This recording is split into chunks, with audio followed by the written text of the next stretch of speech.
Ladies and gentlemen, our education, we are closing the teacher shortage gap that existed in 2022 of 116,000. We have recruited over 76,000 teachers in the last 2 years. And we have set aside another 2.4 billion shillings in this year's budget to hire additional teachers, 20,000 of them,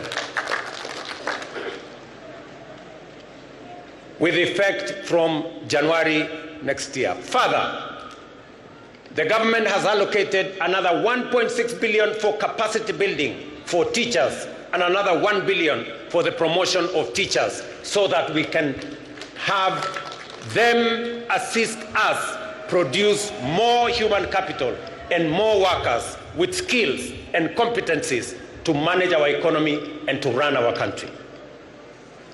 This investment has improved student-teacher ratios, enhanced literacy and numeracy, and generated stable employment in communities across the country. Labor migration continues to be a cornerstone of our strategy to expand jobs for Kenyans. Last year, over 200,000 Kenyans secured jobs abroad. This year, we are strengthening our efforts through targeted recruitment and bilateral labor agreements. The newly opened Labor Attaché office in Berlin will help operationalize these partnerships and serve as a strategic hub for accessing opportunities in the broader European countries or European Union of 26 countries.